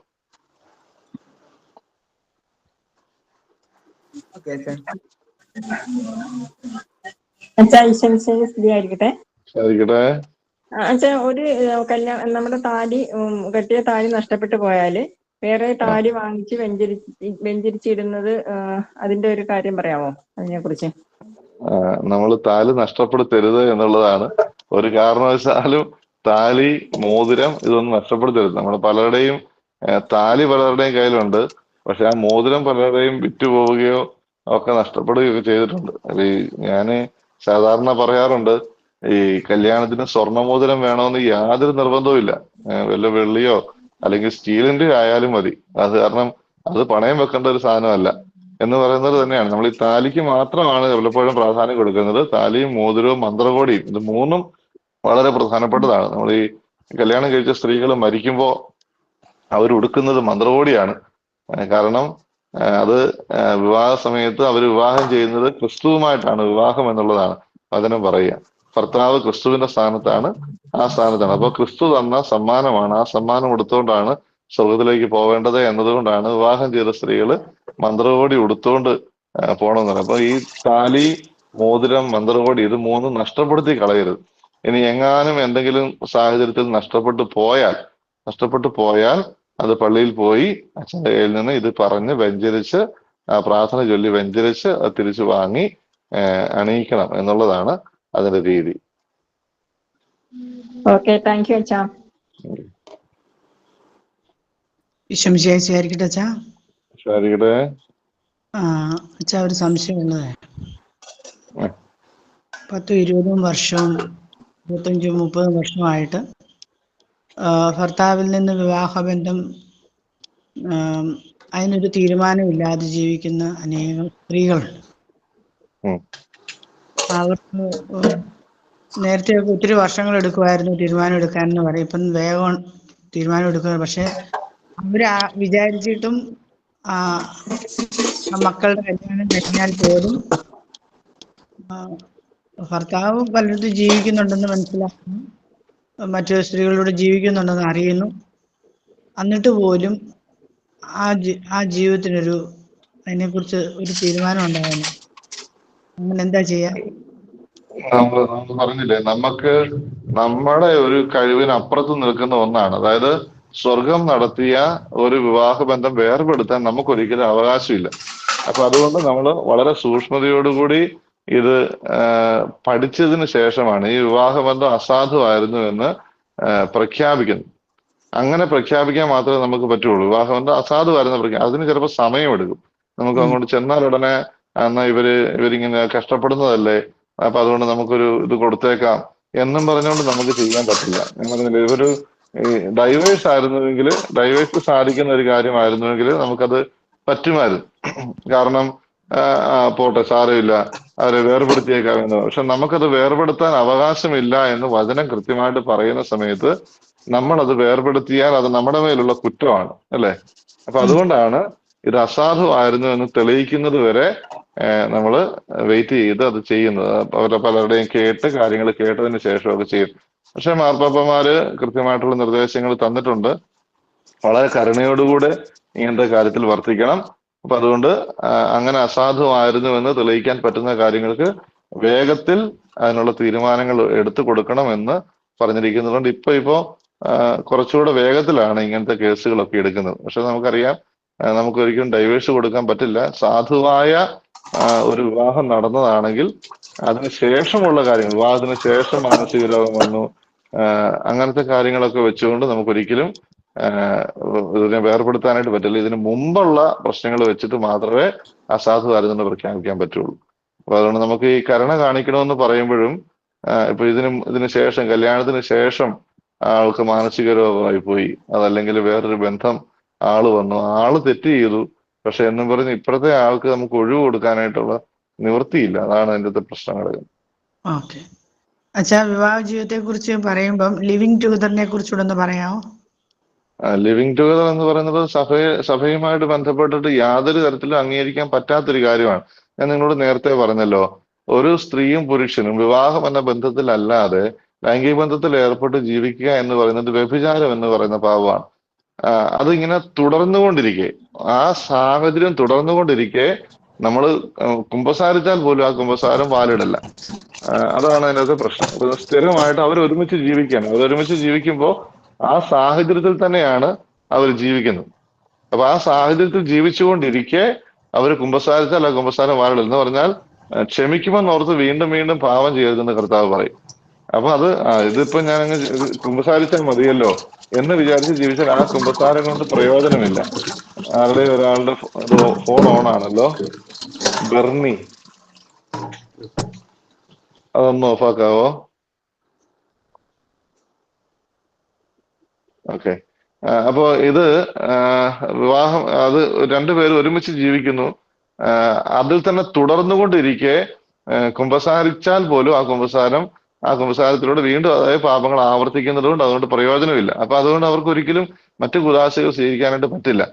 അപ്പം വിവാഹം എന്ന കൂദാശയല്ലാതെ മറ്റേത് തരത്തിൽ ഒരുമിച്ച് ജീവിച്ചാലും അതെല്ലാം പാപം മാത്രമാണ്, അല്ലാതെ അതൊന്നും അംഗീകരിക്കപ്പെട്ടിട്ടുള്ള ഒരു കാര്യമല്ല. സഭ ഒരിക്കലും അങ്ങനത്തെ ഒരു കാര്യത്തെ സപ്പോർട്ട് ചെയ്യാൻ പറ്റുകയില്ല. കാരണം വചനം അങ്ങനെയാണ് കൃത്യമായിട്ട് പറയുന്നത്. ചോദിക്കാൻ കാരണം നമ്മുടെ തൊട്ട് മുമ്പിൽ തന്നെ പല പല സ്ഥലങ്ങളിലും ഇങ്ങനെ ഒരുമിച്ച് ജീവിക്കുന്നുണ്ട് കുഞ്ഞുങ്ങള്. എന്നിട്ട് നമ്മുടെ വളർന്നു വരുന്ന കുഞ്ഞുങ്ങൾക്ക് ഇത് ഒത്തിരി കൺഫ്യൂഷനും സംശയങ്ങളും ഉണ്ട്. അതെ, നമ്മളിത് വളരെ കൃത്യമായിട്ട് മനസ്സിലാക്കണം. നമ്മള് ഒരുമിച്ച് ജീവിക്കുക എന്നുള്ളതല്ല, ദൈവത്തിന്റെ മുമ്പിൽ വിലയുള്ളതായിട്ട് ജീവിക്കുക എന്നുള്ളതാണ്. കർത്താവ് സ്ഥാപിച്ച കൂദാശകളിലൂടെ ജീവിക്കുക എന്നുള്ളതാണ് പ്രധാനപ്പെട്ട കാര്യം. അതല്ലെങ്കിൽ നമ്മൾ നഷ്ടപ്പെടുത്തുന്നത് സ്വർഗമാണെന്ന് നമ്മൾ എപ്പോഴും ഓർക്കണം. നമ്മൾ കുർബാനയെ കുറിച്ച് പഠിച്ച സമയത്ത് നമ്മൾ പഠിച്ചൊരു കാര്യമുണ്ട്, വിശുദ്ധ കുർബാന ഭക്ഷിക്കുന്നില്ലെങ്കിൽ നിങ്ങൾക്ക് നിത്യജീവൻ ഉണ്ടായിരിക്കുകയില്ല എന്ന് വളരെ കൃത്യമായിട്ട് പഠിപ്പിക്കുകയാണ്. അതുകൊണ്ട് കർത്താവ് പറയുകയാണ്, ഈ അപ്പവും ഈ രക്തവും ഈ ശരീരവും രക്തവും നിങ്ങൾ ഭക്ഷിക്കുന്നത് അയോഗ്യതയോടെയാണെങ്കിൽ, ശരീരത്തെ വിവേചിച്ചറിയാതെ ഈ അപ്പത്തിൽ നിന്ന് ഭക്ഷിക്കുകയും പാനപാത്രത്തിൽ നിന്ന് കുടിക്കുകയും ചെയ്താൽ ശിക്ഷാവിധിയാണ് സ്വീകരിക്കുന്നത്. അപ്പൊ നമ്മൾ നഷ്ടപ്പെടുത്തുന്നത് സ്വർഗമാണ് എന്ന് നമ്മൾ ഓർക്കണം. നമ്മൾ വളരെ കൂളായിട്ട് ഇത് അങ്ങനെ അംഗീകരിച്ചാൽ എന്നൊക്കെ പറഞ്ഞു കഴിഞ്ഞാൽ ദൈവം അംഗീകരിക്കാത്ത ഒരു കാര്യത്തെ നമ്മൾ അംഗീകരിക്കാൻ പറ്റില്ലല്ലോ. അപ്പൊ അതുകൊണ്ട് നമ്മള് കുമ്പസാരിക്കാൻ പറ്റില്ല, അതുകൊണ്ട് കുർബാന സ്വീകരിക്കാൻ പറ്റില്ല. കുർബാന സ്വീകരിച്ചില്ലെങ്കിൽ നമുക്ക് സ്വർഗം നഷ്ടപ്പെട്ടു പോകും. അപ്പൊ അതാണ് ഇതിന്റെ ഗൗരവമായിട്ടുള്ള കാര്യമെന്ന് മക്കളെല്ലാവരും ഓർത്തിരിക്കണം.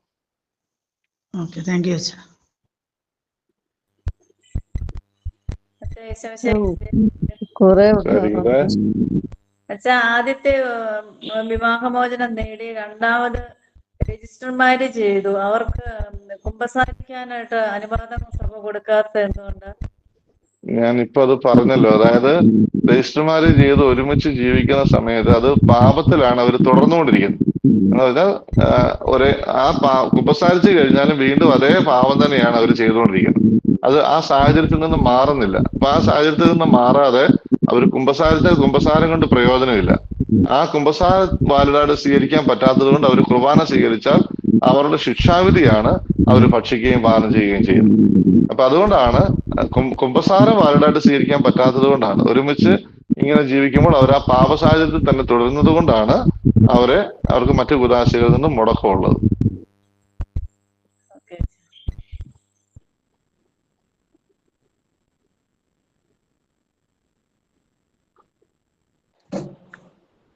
വിശുമിശിഹാ ആയിരിക്കട്ടെ.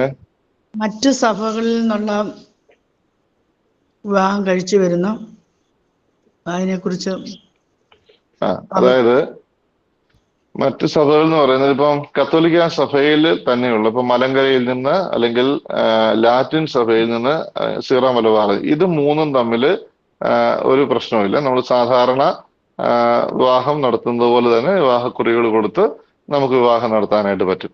ഇനിയും അകത്തോലിക്ക സഭയിൽ നിന്നുള്ള വിവാഹം എന്ന് പറയുന്നത് നമുക്കറിയാം, നമ്മള് സഭ തന്നെ എഗ്രിമെന്റ് ഉണ്ടാക്കിയിട്ടുണ്ട്. ഇപ്പം യാക്കോബായ സഭയുമായിട്ട് എഗ്രിമെന്റ് ഉണ്ട്.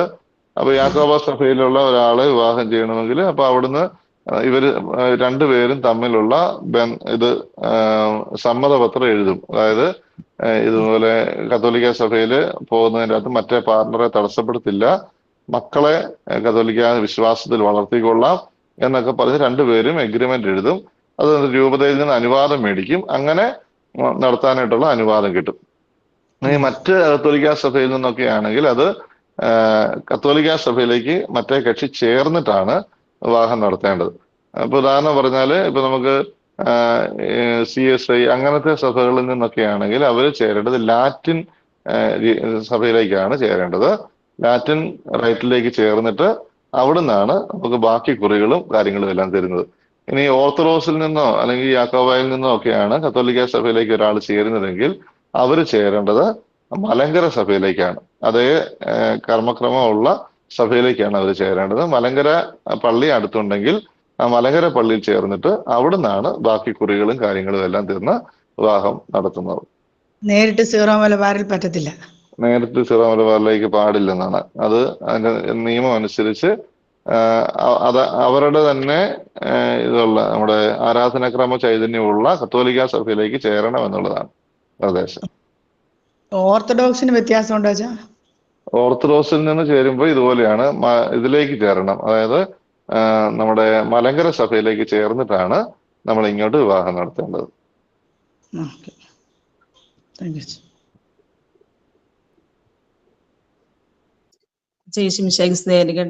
ആയിരിക്കട്ടെ. നമ്മുടെ സഭയിലെ താലിയിൽ 7 മുത്തുകളാണെന്ന് പറഞ്ഞല്ലോ. അപ്പോൾ അവയിൽ ഏതെങ്കിലുമൊക്കെ ആ മുത്തൊക്കെ നഷ്ടപ്പെടുവാണെങ്കിൽ ഈ വെഞ്ചരിച്ച താലി നമുക്ക് കടയിൽ കൊണ്ട് കൊടുത്ത് വീണ്ടും മുത്ത് പിടിപ്പിക്കുന്നുണ്ട്. പിടിപ്പിക്കാം. അതിൻ്റെ അകത്ത് കുഴപ്പമില്ല, അത് പിടിപ്പിക്കാം. എന്ന് പറഞ്ഞാൽ നമ്മള് ആ താലി കൊണ്ടുപോയി കൊടുത്തിട്ട് അത് ഉരുക്കി വേറൊരു താലി ആക്കിയേക്കാം എന്ന് വിചാരിക്കരുത്. അതിൽ നിന്ന് എന്തെങ്കിലും നഷ്ടപ്പെട്ടു പോവുകയോ അതിന്റെ കൊളുത്ത് വിട്ടു പോവുകയോ ഒക്കെ ചെയ്താല് തീർച്ചയായിട്ടും അത് നന്നാക്കി എടുക്കാം. നമ്മൾ തിരിച്ചണിയുമ്പോൾ ഒന്ന് വെഞ്ചരിച്ച് ഇടുക എന്നുള്ളതാണ് നല്ലത്. അതൊരു പരിശുദ്ധമായിട്ട് നമ്മൾ സൂക്ഷിക്കുന്നതായതുകൊണ്ട് നമ്മൾ പുറത്തൊരിടത്ത് കൊടുത്തു തിരിച്ച് നമ്മുടെ ശരീരത്തിലേക്ക് ഇടുമ്പോൾ അതൊന്ന് വെഞ്ചരിച്ച് മേടിക്കുന്നത് നല്ലതാണ്. അത്രേ ഉള്ളൂ.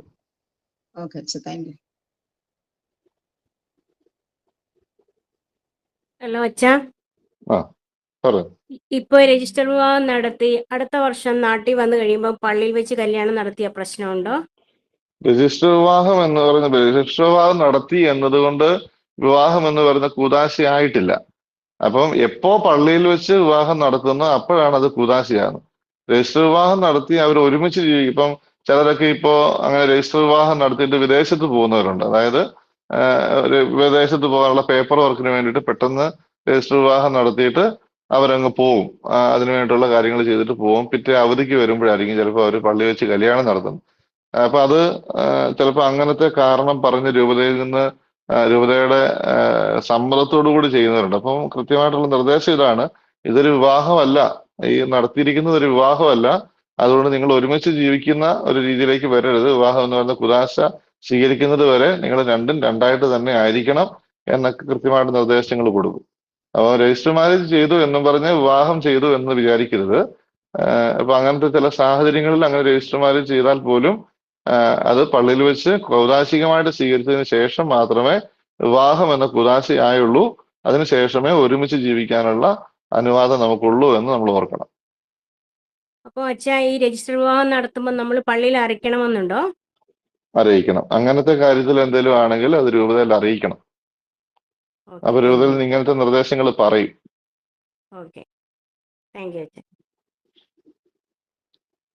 അച്ഛ, ഒരു സംശയം ചോദിച്ചോട്ടെ.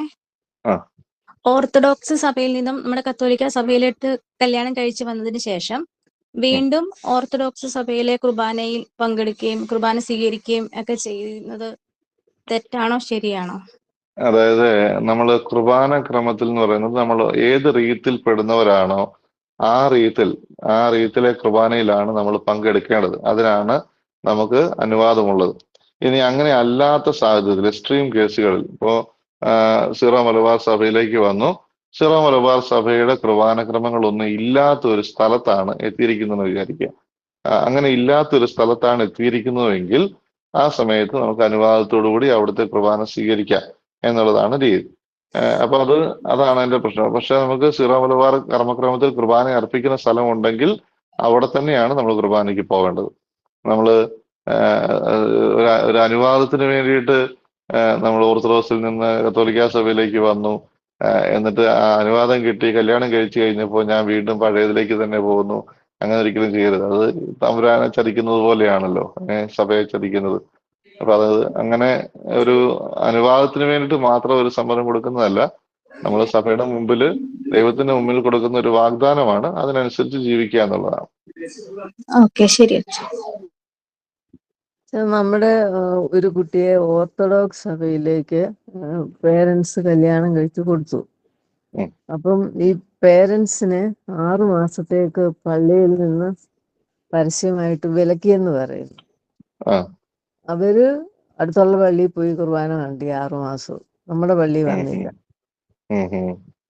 അപ്പൊ അതിന്റെ വിലക്കുക എന്ന് പറയുന്ന വാക്ക് അല്ല നമ്മൾ ഉപയോഗിക്കേണ്ടത്. ശരിക്കും പറഞ്ഞാല് അത് അവരുടെ രക്ഷയെ പ്രതി സഭ എടുക്കുന്ന ഒരു പ്രിക്കോഷനാണ്. അപ്പൊ അങ്ങനെ വേണം നമ്മൾ മനസ്സിലാക്കുക. അതായത് ദൈവം നൽകിയ മകനാണ്, മകളാണ്, ആ ആള് സഭയിൽ നിന്ന് വേർപെട്ടു പോവാണ്. സഭയിൽ നിന്ന് വേർപെട്ടു പോകുമ്പോൾ അവരുടെ മേൽ അതിന്റെ ഉത്തരവാദിത്വമുണ്ട്. ആ ഉത്തരവാദിത്വം ഉള്ളത് കൊണ്ടാണ് അതിൽ നിന്ന് ഇത്ര നാളത്തേക്ക് ഒരു ഇതെന്ന രീതിയിൽ, അതായത് ഇതിനെ ഓർമ്മപ്പെടുത്തുന്ന രീതിയിൽ ചെയ്തു പോയ പാപത്തിന് പരിഹാരം എന്ന പോലെ നിങ്ങൾ ചെയ്യരുത്. കാരണം ചെയ്തത് ഒരു പാപമാണ്. കാരണം മക്കളെ ദൈവമക്കളാക്കി വളർത്തുക, സഭയുടെ മക്കളാക്കി വളർത്തുക എന്ന ഉത്തരവാദിത്വം നിർവഹിക്കാതിരുന്നത് കൊണ്ടാണ് അങ്ങനെ സംഭവിക്കുന്നത്. അപ്പൊ അതുകൊണ്ടാണ് അങ്ങനത്തെ ഒരു വിലക്ക് എന്ന് പറയുന്ന ഒരു കാര്യമുള്ളത്. അപ്പൊ അവർക്ക് അവരുടെ ഇതാണ്. ഇപ്പം സഭയ്ക്ക് നിർദ്ദേശം കൊടുക്കാനേ പറ്റുള്ളൂ. അത് അവർ പാലിക്കുക എന്നുള്ളത് അവരുടെ ഉത്തരവാദിത്തമാണ്. അത് ഇവിടെ അല്ലെങ്കിൽ ഞങ്ങൾ വേറെ സ്ഥലത്ത് പോയി കുർബാന സ്വീകരിക്കും എന്ന് പറഞ്ഞാൽ അവർക്ക് കുർബാന സ്വീകരിക്കാം. പക്ഷെ തമ്പുരാൻ കർത്താവ് അതെങ്ങനെയായിരിക്കും കാണുക എന്നുള്ളത് നമ്മൾ ഓർക്കണം. കർത്താവിന്റെ ശരീരമായ സഭയിൽ നിന്ന് വേർപെട്ടു പോയി ആ ഒരു കാര്യത്തിൽ സഭ ഒരു നിർദ്ദേശം കൊടുത്തു. ആ നിർദ്ദേശം അനുസരിക്കാതെ അവർ കുർബാന സ്വീകരിച്ചാൽ ആ കുർബാന സ്വീകരണത്തിലൂടെ എന്താണ് സംഭവിക്കുന്നത് എന്ന് അവരാണ് ചിന്തിക്കേണ്ടത്. അപ്പൊ അത് നമ്മൾ ഓർത്തിരിക്കേണ്ട ഒരു കാര്യമാണ്. ഇപ്പോ അങ്ങനത്തെ 6 മാസത്തേക്കൊന്നും ഇപ്പൊ അങ്ങനെ പറയാറില്ല. പലപ്പോഴും മാതാപിതാക്കളുടെ പൂർണ്ണമായ സമ്മതത്തോടു കൂടി അല്ല അങ്ങനത്തെ കാര്യങ്ങൾ സംഭവിച്ചു പോയതെങ്കിൽ അതിനൊരു ഇളവൊക്കെ അങ്ങനെ കൊടുക്കാറുണ്ട് അങ്ങനത്തെ കാര്യത്തിലൊക്കെ.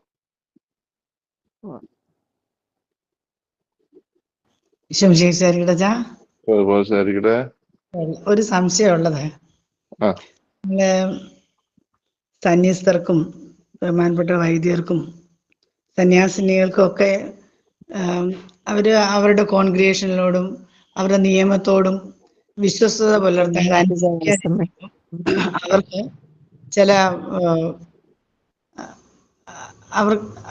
അവർക്കെതിരെ ചില നിയമ നടപടികൾ സ്വീകരിക്കാറുണ്ട്. അതുപോലെ വിവാഹ ജീവിതത്തിന്റെ വിശുദ്ധിയും വിശ്വസ്തതയും ഒക്കെ നിലനിർത്താതെ ബോധപൂർവം കൺമുമ്പിലോ അല്ലാതെയോ അങ്ങനെ ജീവിക്കുന്നവർക്കെതിരെ സഭയിൽ ഒരു നിയമ നടപടികളും ഇല്ലേ? ഉണ്ടല്ലോ. അതായത് പരസ്യഭാവികൾ എന്ന ഗണത്തിൽ ഒരാളെ പെടുത്തിയാൽ അങ്ങനത്തെ ഒരു കാര്യത്തിലേക്ക് വന്നാൽ, ഇപ്പൊ ഉദാഹരണം പറഞ്ഞാൽ ഒരു ഭാര്യ നിലനിൽക്കെ മറ്റൊരാളുമായിട്ട് കൂടെ ചേർന്ന് ജീവിക്കുകയാണ്. അങ്ങനത്തെ രീതികളിലൊക്കെയുള്ള പരസ്യഭാവികളായിട്ടുള്ളവർക്ക് ഒരു കാരണവശാലും കുർബാന സ്വീകരിക്കാൻ പാടില്ല. അവർ നിൽക്കേണ്ട സ്ഥലമാണ് ശരിക്കും പറഞ്ഞ മോണ്ടളം എന്ന് പറയും. അങ്ങനെയുള്ള ആൾക്കാർക്ക് അങ്ങനത്തെ അബദ്ധം പറ്റിപ്പോയി അതിൽ നിന്ന് പിന്മാറാൻ പറ്റുന്നില്ല. അപ്പൊ അങ്ങനത്തെ അവസ്ഥയിൽ അവർക്ക് കുർബാന സ്വീകരിക്കാൻ പറ്റില്ല. പക്ഷെ കുർബാനയ്ക്ക് കൂടണമെന്ന് അതിയായ ആഗ്രഹമുണ്ട്. അപ്പൊ അങ്ങനത്തെ ആളുകൾ വന്ന് നിൽക്കാനുള്ള സ്ഥലമാണ് ശരിക്കും പറഞ്ഞാൽ പള്ളിയിലെ മോണ്ടളം എന്ന് പറയും. അപ്പൊ അത് വളരെ കർശനമായിട്ടുള്ള നിയമമാണ്. അപ്പൊ നമ്മുടെ രീതികൾ അനുസരിച്ച് നമുക്കറിയാം. അങ്ങനെ പരസ്യഭാവികളായിട്ടുള്ള ആളുകള്, പരസ്യ മദ്യപാനികള്, അങ്ങനെയുള്ളവർക്കൊന്നും പൊതുയോഗത്തിൽ പോലും പങ്കെടുക്കാൻ അനുവാദമില്ല. അത് നിയമപരമായിട്ട് തന്നെ സാധ്യതയുള്ള കാര്യമാണ്. അങ്ങനെയുള്ളവരെ പൊതുയോഗത്തിൽ പങ്കെടുപ്പിക്കാൻ പാടില്ല. കൈക്കാരൻ സ്ഥാനത്തേക്ക് തിരഞ്ഞെടുക്കാൻ പാടില്ല. അങ്ങനത്തെ കൃത്യമായ നിർദ്ദേശങ്ങളുണ്ട്. ഒരു കുർബാന സ്വീകരിക്കാൻ പാടില്ലാത്തതാണ്. അപ്പൊ അതുകൊണ്ടാണ് അവർക്ക് മോണ്ടളത്തില് നിൽക്കാനുള്ള യോഗ്യതയുള്ളൂ എന്ന് പറയാനുള്ള കാര്യം. അങ്ങനെ സഭയിലെ തെരഞ്ഞെടുപ്പുകൾ വരുമ്പോ ഇങ്ങനെയൊക്കെ അന്വേഷിക്കാറുണ്ടോ? അങ്ങനത്തെ അന്വേഷണങ്ങൾ അല്ലെങ്കിൽ അങ്ങനെ അല്ലാതെ ഒരാൾ തെരഞ്ഞെടുത്ത് കൈക്കാരനാക്കിയാൽ 7 ദിവസത്തിനകം ആളുകൾക്ക് പരാതി കൊടുക്കാം രൂപതയിൽ. അങ്ങനെ പരാതികൾ വന്നാൽ അതിനെക്കുറിച്ച് അന്വേഷണം വരും. അന്വേഷണത്തിൽ അത് ശരിയാണെന്ന് തെളിഞ്ഞാൽ അവരെ ആ സ്ഥാനത്ത് നിന്ന് മാറ്റും. ഞാനിത് ചോദിക്കാൻ കാരണം, എനിക്ക് പരിചയമുള്ള ഒരു സ്ത്രീ, അവരുടെ ഭർത്താവ്, ആ സ്ത്രീ ജീവിച്ചിരിക്കുക, 3 മക്കളുണ്ട്. 3 മക്കളുടെ കല്യാണം കഴിഞ്ഞിട്ടില്ല. അല്ല, ഒരു മോടെ കല്യാണം കഴിഞ്ഞു, 2 ആൺപിള്ളേരുടെ കല്യാണം കഴിയാനുണ്ട്. ആ ഭർത്താവ് 4ാമത്തെ സ്ത്രീയോട് ഇപ്പോഴും ജീവിക്കുന്നു, അറിയുന്ന സ്ഥലത്ത് തന്നെ.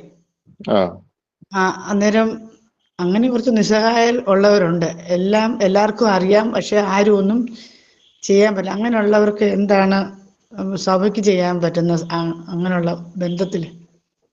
അവർക്ക് ഇതിൽ നിന്ന് അവരെ പാപത്തിൽ നിന്നും മോചനം ലഭിക്കാൻ അവർക്ക് ആഗ്രഹമുണ്ട്, പക്ഷെ ആരും ഹെൽപ്പ് ചെയ്യാനില്ല.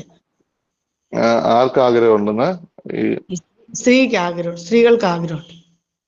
സ്ത്രീകൾ ഫ്രീ ആണല്ലോ. എന്ന് പറഞ്ഞാല് പുരുഷൻ പുള്ളിക്കാരത്തിയെ ഇട്ടേച്ച് പോയി വേറെ ആളുടെ ജീവിക്കുന്നു എന്നതുകൊണ്ട് പുള്ളിക്കാരത്തിക്ക് കുദാശകൾ സ്വീകരിക്കുന്നതിന്റെ അകത്ത് തടസ്സങ്ങളൊന്നുമില്ല. പുള്ളിക്കാരത്തിക്ക് കുദാശകളൊക്കെ സ്വീകരിക്കാം. പക്ഷെ ഈ ആത്മരക്ഷയ്ക്ക് വേണ്ടി എന്ത് ചെയ്യാൻ പറ്റും?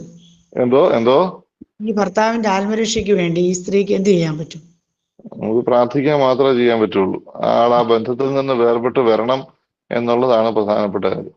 ആ ബന്ധത്തിൽ തുടർന്നുകൊണ്ടിരിക്കെ ആ ആളെ രക്ഷിക്കാനായിട്ട് പറ്റില്ല. ആൾക്ക് നമുക്ക് സഭയ്ക്കൊന്നും ചെയ്യാൻ പറ്റില്ല. ആ ആൾക്കെതിരെ സഭയ്ക്കൊന്നും ചെയ്യാൻ സാധിക്കത്തില്ല.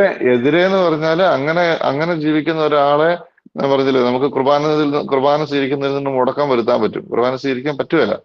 അങ്ങനെ സ്വീകരിക്കുന്നത്, അങ്ങനെ ആ പുള്ളി എവിടെയെങ്കിലും പോയി കുർബാന സ്വീകരിച്ചാൽ ആ ചെയ്യുന്നത് ഏറ്റവും ഗൗരവമായിട്ടുള്ള പാപമാണ്. കാരണം കുമ്പസാരം യോഗ്യതയോട് സ്വീകരിക്കാതെ ചെയ്യുന്നതാണ് ആ കുർബാന സ്വീകരണം എന്ന് പറയുന്നത്.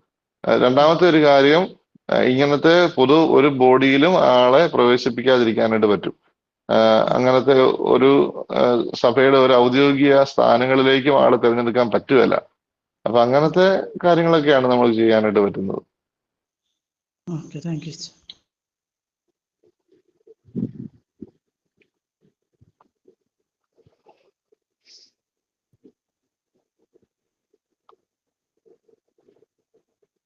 വേറെന്തെങ്കിലും ഉണ്ടോ?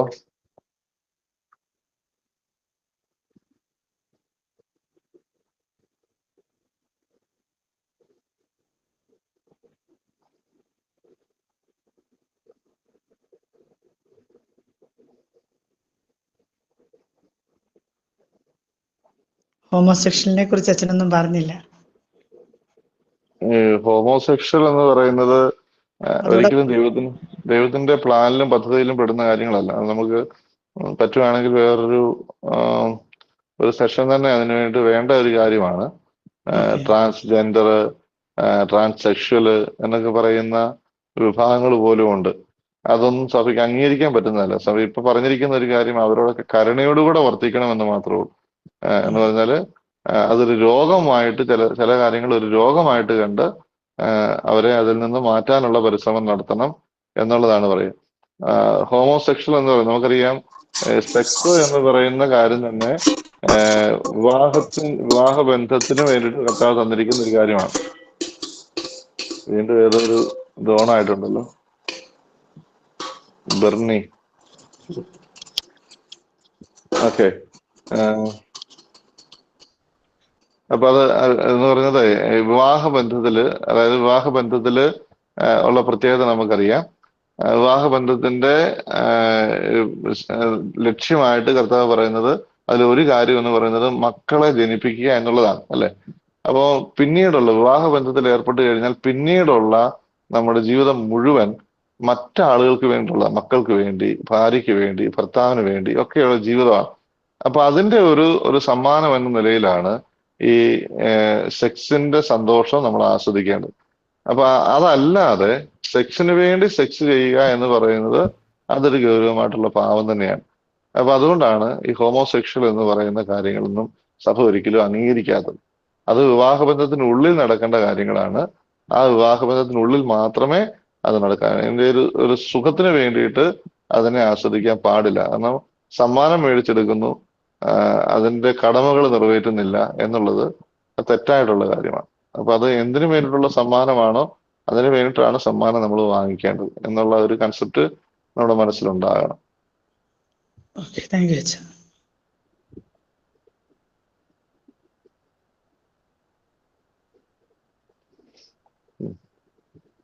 നമുക്ക് സമയമായി, നമുക്ക് നിർത്താമെന്ന് തോന്നുന്നു.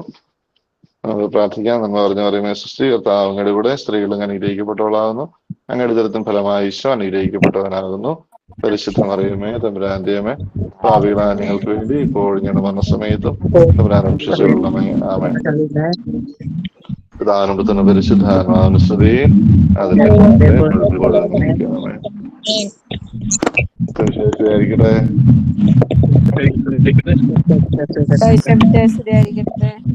Thank you. Thank you. Thank you. Thank you, Acha.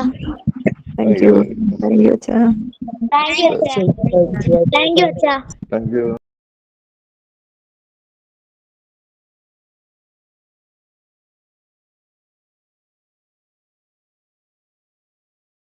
യൂക്കരിസ്റ്റിയ media മിഷനിലേക്ക് സ്വാഗതം. വിശ്വാസത്തിന്റെ പ്രകാശം പങ്കുവയ്ക്കുന്നു.